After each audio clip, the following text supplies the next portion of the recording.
If you guys didn't remember, then Dendro Reaction has already been here for basically exactly 2 years at this point in time, because as of the moment Natlan is released right now, yeah, it's basically 2 regions ago that Sumeru is here, which brings Dendro Reaction, and that changed a lot in terms of the Genshin Impact meta. And within that, Dendro character at this point in time still holds a very important position in most of the team comps we're going to be building, which makes Tighnari basically being the best choice when it comes to you choosing the character to get for the free standard character. And well, it has been a while since he is released, which is why we're going to be having today's video dedicated into looking into Tighnari's updated build to see, you know, after 2 years time, what kind of things have been changed, so that if any of you who are new to Tighnari, or you just got him from the free standard character choosing, you can have a refreshed understanding of how to play Tighnari to the best of his ability. Alright, so first off, let's touch into skill and kit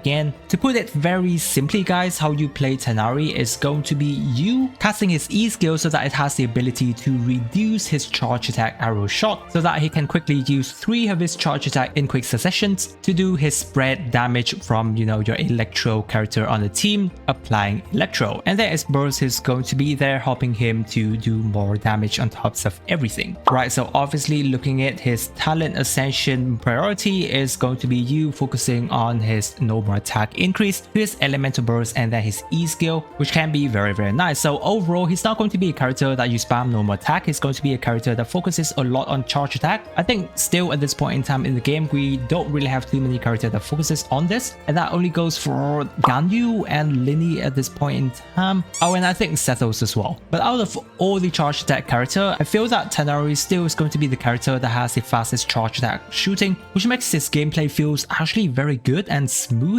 and you can just like quick swap him after he do his charge attack and then switch to your maybe other character. Obviously we're going to be talking more about this into the team sections, and you can just switch on to your other character to potentially do their own damage. Because A1 is basically a simple and very effective EM buff for him, very easy for him to trigger, because after you use his charge attack, he gets a free extra 50 EM increase, and his second passive just basically help him get more buff from the more EM that he has built. So definitely can be effective for him to build more EM into his artifacts, and then you can focus more EM on his weapon building later on. Combo wise, whenever you're using Tighnari, I think it can just be very simple. You cast his skill, and then right after you use his burst so that you can funnel his elemental particle into charging up his burst instantly, and then afterwards you do his 3 charge attack. Now a slightly more advanced combo is that you can actually use his skill first, quickly go into his charge attack directly into his burst right after, so that his burst can still catch the elemental particle, then afterward you do the remaining 2 charge attack. And this combo is obviously going to be a lot more tight, but does help his burst to get that extra 50 EM from his first passive talent. But you can't then just a simple skill burst charge attack combo is just absolutely going to be fine. Right, so as I mentioned, Tighnari is a character that feels very easy and smooth to play. I personally really like playing him, because even though he's considered to be an on-field character, he doesn't require too much on-field time, while being able to dish out very high numbers in that short amount of time, then leaving room for your other sub DPS character, or sometimes you can just even have another quick swapping character ability to swap them into and do more damage. And then due to his ability of doing high numbers in a short amount of time, Tighnari is a perfect character to actually go and do world exploration, because first of all, bow character, they shoot very far. You don't have to get right next to your enemy. So for example, if you have your team members such as Yai or Official that do far off field damage as well to apply electro, then you can just switch to Tighnari, do his charge attack very fast, and then take out your overworld enemy insanely fast. Even though he's more considered to be a single target character, though he still does have quite a bit of AoE here and there, which still help his ability to do world exploration very fun. Now for the downside of Tighnari, seriously speaking, I actually don't have too much apart from the fact that he's a character that is pretty much limited to only catalyze team-based building. So it's only like, only having Dendro and Electro character on your team. So if you're someone who would like your character to be able to build and slot into many different type of team comp, Tighnari is not going to be the character that can do that most of the time. And other than that, the only other downside would be that he might be in pretty much a competitive situation if more Dendro DPS character comes out, like Kinich later on, because I do feel that Kinich is probably going to out DPS Tighnari, as Kinich is actually going to be a pretty powerful character. However, Tighnari and Kinnish are characters that don't basically work on the same team, because Kinnish is more of a character that works on burning, whereas Tighnari is more catalyzed. So I think that's still fine for Tighnari players right now. But other than that, obviously later on, if more DPS Dendro character comes, or you know, better hyper carry character, Tighnari is still going to be in a situation where it is pretty much a preference wise character to play. So that's obviously something you have to consider. Now for Tighnari's artifacts build, actually there aren't too much of a changes ever since he was released. The Deep Wood set, if you don't have another Dendro character to use Deep Wood on your team, then he's going to be running Deep Wood mostly. Other than that, Gilded Dream is going to be a very good option for Tighnari, or if you have a very good Wanderer's Troop set, then it's also a very competitive options right alongside with Gilded Dream as well. However, ever since Fontaine is released, there also is an interesting artifact set, which is the Hunter set that Tighnari can also consider, but only if he's used in a Furina team. Because while Furina is the only character that can sap your whole team HP at this point in time, which is going to be able to activate Hunter set for DPS character that don't have self-deleting HP ability. And I feel that Hunter set is also a very competitive option as well, because the 36% extra crit rate is usually pretty important, so that Tighnari can slot in more, you know, attack percentage, crit damage, or EM whenever he's focusing on his artifacts build, right? Or for example, if you don't have a weapon that have access to crit rate second passive and you're forced to use an EM free-to-play weapon, then Hunter set can actually make up for it, because other sets that he currently have does not have that ability. But obviously a very huge downside is that it has to be on the Furina team, which is not something he always going to be using. But considering Furina isn't a character that have a lot of hydro application, even if she's on, Tighnari will still be able to do spread reactions quite a lot of time. And considering Furina is an absolutely amazing character with sub DPS power and damage boosting, Tighnari is going to be loving her on his team as well. Now obviously I should have saved this more toward the team comp options, but I just can't help talking about this team right now whenever I'm discussing about the Hunter set, otherwise it's not really too relevant. For his artifact's main stat, usually he's going to be using an EM Sand, though if you don't have a good EM Sand, an attack percentage Sand is still going to be fine, because he still skills off of that. Dendro damage goblet as well as crit rate or crit damage onto his circlet. Now for his energy requirement, I think that this is something that people stress quite a lot about it on Tighnari many of the time. He's a character that only has a burst cost of 40, which is the lowest in the game, and usually a 40% cost burst will not require you much energy requirement, especially when you are using him on a spread team that many of times does has electro resonance. So you don't really have to care too much about energy requirement. He will be able to get away with pretty much anything, like 110% energy requirement is still going to be fine. If you do your rotation correctly, he will still be able to have his burst up every single rotation. Now onto his weapon. Tighnari actually has a lot of good weapon for him to use. Looking into the 5-star, you know, the Hunter's Path, yeah, best for him. Aqua Simulacra, Polar Star, Thundering Pulse, you know, like the Great Magic, those type of options are very good on Tighnari depending on which weapons you have available. So the more straightforward options is probably you getting, you know, like the Skyward Harp, pretty much a free to play options, because you can potentially get this off of the standard banner. So actually it is not that bad. Now moving on to the free to play options, he always has access to, you know, the Prototype Crescent, very good. However, its passive is so very important that requires you to focus on the weak spot for it to be a good options. Otherwise you can consider some of the other options as well. Now the other good options is the Slingshot. It is a 3-star options and it overall a pretty good stat stick because of the amount of crit ratio that it gives for Tighnari building. But you know, overall most of the time we're just going to be considering these options if you really don't have any other good bow on your account. Other than that, the more advanced one would be the Stringless, a pretty decent options for Tighnari because it gives him very good EM numbers and the passive works for him really nice as well. So many of the time I just recommend you guys give Stringless to Tighnari if you have that options available for him.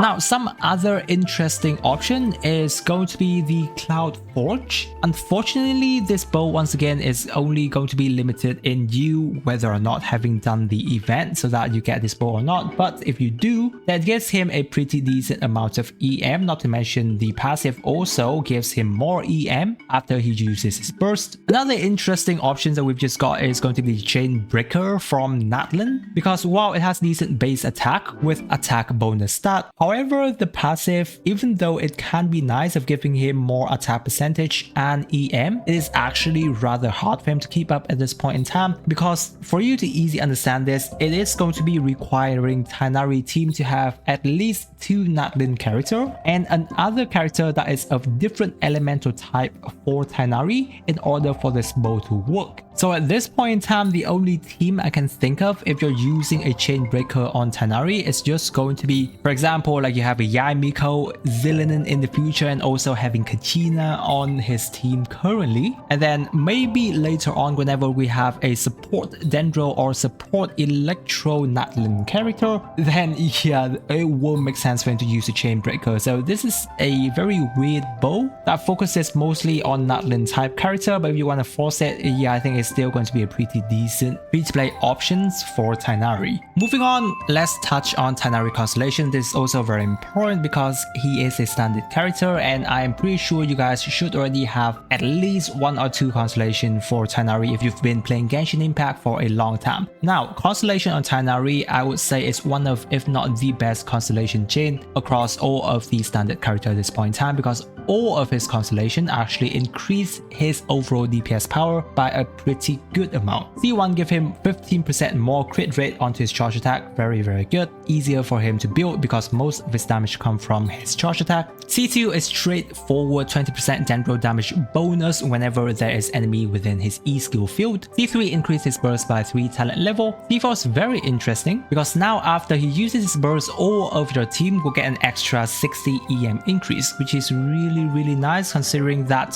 his team building generally all love to have more EM increase. So C4 actually is a lot more important than you think in terms of looking into team damage wise. C5 unfortunately is going to be the worst part of his Constellation because it increases his E skill damage, which is quite insignificant. I really did hope that this has been a normal attack increase, and then his C6 should shorten his charge attack combo by a lot more while providing extra damage. Overall, C6 Constellation, you're looking at basically a 26%-ish increase in terms of his personal damage, so it's actually a very nice Constellation to have, which is why Tighnari is very much a competitive Dendro DPS across many other characters because of the fact that you has the ability to have access to his Constellation, and that is a very powerful thing when it comes competing in terms of position on your team building. Because if you have a lot of his Constellations, even if you've already got other hyper carry, you may still be able to just easily slot Tighnari into your team and then just quickly switch in Tighnari whenever your hyper carry is on a downtime. And I think at this point at C6, his on-field requirement is only going to be around 3 to 4 seconds, which is actually very low, and then dish out a lot of damage of that, which is why I still consider Tighnari to be the best standard character at this point in time. And then talking about his team comp, yes, let's just go ahead and look into his team composition. Now, generally Tighnari team comp is just going to be this. It's obviously going to be Tighnari and another Electro character. Many of the time, the third slot I would prefer to be an Anemo character, and then the final slot can actually be a flex. Sometimes it can be Dendro, Electro, or other support character that you have. Right, so let's take a look at some of his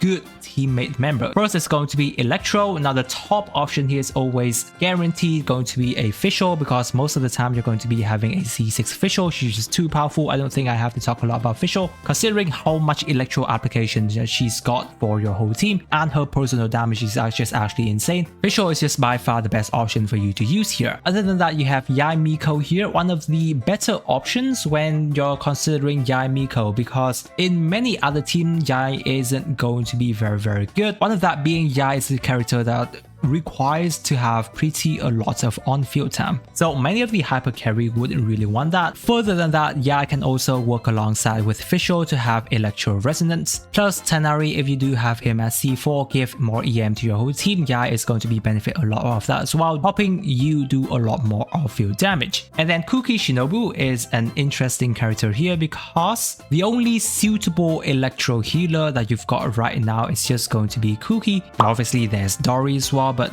guys, you're probably not going to be using Dori, right? Otherwise you would have to consider to have another Dendro or Anemo healer. Now another good recommendation here is going to be Lisa, because sometimes she is overlooked. However, if you don't remember, Lisa has very good defense shred from her passive. Furthermore, she can actually go ahead and use TTDS to further buff Tighnari's attack. And considering that Tighnari do have a pretty low on-field time, Lisa can just actually go ahead and have more time to use her E-skill hold, which by the way has one of the highest multiplier in the whole game. And yeah, her burst also help you to have off-field electro application, though it is going to be pretty much a circle impact at this point. But as I mentioned, Lisa is a very worth it recommendation for you to look into. Onto Dendro character, we're obviously going to have Nahida, very good off-field character as well. And also one of the main downside of Nahida, if you don't remember, is that she's very bad in wave situation, because you have to switch into Nahida once again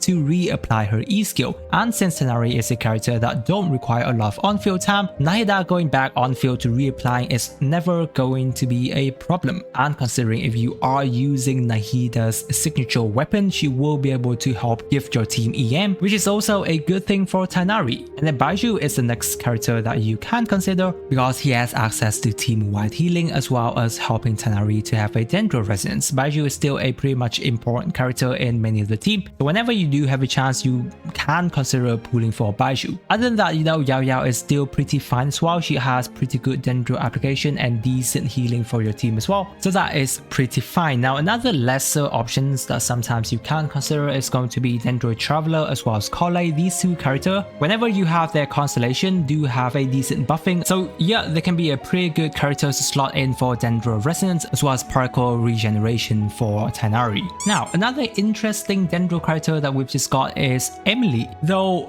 I don't think that many of the time we would have Emily on a Tighnari team, but if you do really want to consider it and you are okay with your Tighnari doing lesser number, then you can actually consider Tighnari, Emily, Xiangling and Bennett on the team. It's actually a pretty nice team because Emily is going to be doing a lot of off-field damage for Tighnari on top of, you know, Xiangling as well. So even though burning reaction is not going to be there, Emily making up for it I think is fine, and you do have Bennett there to help Tighnari do more numbers as well. So I think this is an interesting consideration that you can look into, but it obviously not going to be as good as, you know, his other catalyzed team, because yeah, he's not going to be doing that much numbers. Some other flex options that you can always consider is definitely going to be a Zhongli, because yeah, Zhongli is still one of the decent options when it comes to giving you a shield as well as some resistance shredding. Even though Tighnari on field time isn't too long, so his resistance to interruption isn't really too much of a